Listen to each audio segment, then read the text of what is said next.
Now, software notch filters. These are tricky little things here, okay? A lot of people make this big mistake and they have these defaulted to on, okay? Really, there shouldn't be a circumstance that you should ever need them both. If you need them both, you need to figure out why do I need them both? What's causing the problem? Okay? Sure. The 60 hertz notch filter and 50 hertz notch filter, what it's doing is with your normal electrical circuits in buildings, like we happen to have 110, 120, depending on how old your building is, blah, blah, blah, they're going to have a noise cycle. With 110, 120, the noise cycle is 60 hertz, where a lot of interference comes from. Okay? If you're international and you're at a 220 or 240 power system, it's 50 hertz is where the noise comes in at. Okay, noise from your fluorescent lights, from your extension cords, from other electronic devices, your electromagnetic interference, okay, your EMI. Alrighty? Bill, I don't know if anybody else has ever done this, but when you're close to an airport, not so much with it, I haven't experienced it with this because I haven't done EMG close to an airport, but I've done EMG testing with the needles, and I pick up stuff from the airport. What would you suggest for that? We've tried everything. Move.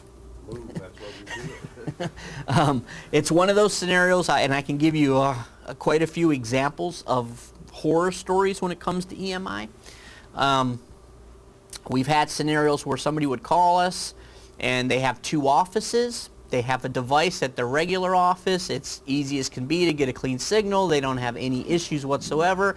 But every time they try to run a neurofeedback session at office number 2, you know, sometimes it's fine. Sometimes no matter what they do, they can make the person's head bleed and they can't get a clean signal. One in particular we went round and round with for a couple weeks and we couldn't figure, we're like, we actually had them send the unit in, we tested it, we're like, we can't find nothing wrong with it. Come to find out, on the other side of the wall from where their desk workstation was, in the hallway was a pop machine, a Coke machine. Every time the compressor kicked on, it would throw so much interference that they kept getting all this noise. Compressor turn off, perfectly clean signal. Okay? It took a while to figure it out. Once they then moved that workstation 10 feet across the room to the other side of the room, no issue. Took a month or a couple weeks to figure it out. They can also paint that wall with copper paint. Well, yeah, but we didn't do that. Huh? Right, yeah. I mean, we've seen a circumstance where we used to be at a hotel, the reason we moved, and we were at a nice hotel right by the airport, best of all worlds. We loved the hotel. We were there for 3 years. Come to find out, and we struggled with this every once in a while. Man, nobody can get a clean signal in this room. Well, what we ended up finding out is the wall adjacent to where we were actually training was across the hall from the elevator. But the way they build elevators is all of the power grid and everything from the elevator is not on the elevator side, it's opposite the elevator. So they had this 440, 3-phase, massive power unit 5 feet away from everybody. Every time somebody went up and down the elevator, you couldn't get a clean signal. Anytime the elevator wasn't moving, it was fine. We finally had to move because, you know, actually Demos was the instructor at the time, just said, it's too hard. I'm trying to hook somebody up, trying to do mini-Q, we can't get a clean signal for 10 minutes because people are running up and down the elevator.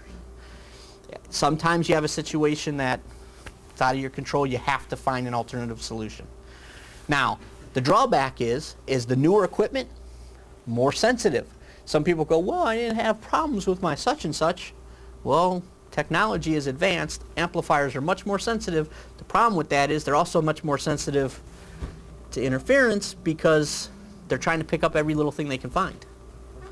So it's a catch-22 there a little bit. What were you saying about copper paint?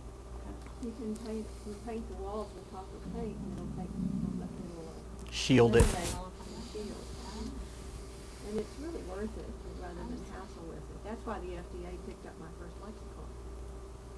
Because we sent it back and we were saying, what can we do? And it was just about interference. Right. There you go. So then we painted everything with copper. Yeah, then you get copper poison. But, okay, so let's get back to the notch filters. So where do notch filters come into in this discussion? Well, here's the trick. What you have to be aware of is that you need to know what you're looking at first. If I have this like this, where I have 60 and 50 on, I don't care how bad the signal is, it's going to look good on the screen. That is trouble, okay? The reason it's trouble is because you as a clinician may not be aware that you're not really looking at EEG. You're looking at garbage, okay? You're looking at noise filtered down to the point that it may resemble each EEG. And I'll show you a good example later when we look at a random noise signal and I turn the filters on. A very trained eye looking at EEG could probably figure it out, but the majority of people look at it would have no idea it's not EEG. Okay? The reason that's so bad is that you may be training somebody 10 sessions and they're not getting any benefit because you're not even looking at their EEG. You're training noise. And how often is that just a simple impedance problem? More often it's an interference problem than an impedance problem because you can have good impedance and have interference. And when you don't have good impedance? Then it's more susceptible to interference. But not like if you have below 5K ohms impedance and I take the Atlantis, you've tested your electrodes, and I take the Atlantis and I put it right next to my laptop. I don't care how good your impedance is, your signal is going to be horrible because all of that noise from the laptop's pumping right into the unit. Okay? So you have to strategically set up your office so that computer, usually the amplifier is on a different plane, I want to call it, on a stool next to the client, on a small table, something, and then the electrodes are coming up the back and coming up onto the head this way. Bill, I know you don't do clinical stuff, but if you were doing clinical stuff, on every patient, how do you check impedance? Well, the Atlantis has an impedance checker on it, so it's checking impedance at all times, all the way through every session. It's continuous impedance monitoring. And when I have bad impedance, what's it going to tell me? I It, don't know how to tell. well, we'll get to that. Okay. Yeah, there's lights on the front and there's numbers on the screen that'll let you know you have bad impedance. And impedance and interference are different. Yes. One can affect the other, but doesn't necessarily have to be the case. If I go ahead and get perfect impedance, but I set my foot on a power strip, you're not going to see any EEG. You're going to see 60 hertz noise coming right through my body from my foot being on the extension cord or the power strip.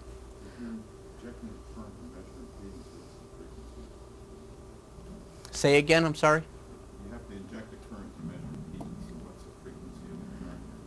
I want to say it's up in the 500 meg, but we'll ask. Beyond EEG. Oh, well beyond EEG. We'll ask Tom the exact. He has the number, but I don't even know it. So are you saying it's better if you don't have to filter anything out as far as this? Is it better if you don't have to? Yeah. Yeah, of course. That means you have no interference and you still have a clean signal, then you're golden. Or do you usually have to filter out or what? Depends. I don't want to say yes or no. It depends on your circumstance. However, the goal is start with them off. Look at what the signal looks like. Try to make the environment as friendly to EEG as possible. If you still then have a spike up at 60, by all means turn on a 60 hertz notch filter. If you have saturation all the way through the amplifier and it's not a spike at 50, it's this big massive noise all the way through because it's saturating the amp, find a solution, because the solution is not the filters. You're filtering noise is all you're doing, and I'll show you that again from the training screen. It's very obvious. Why wouldn't the default be unchecked instead of checked? It's a great question because it was just an oversight when he was programming it. Okay? What are you talking about? And it depends settings file to settings file. And can you change that from the training screen also? Yes. So you can turn it Notch on? filters are on off also live on the training screen.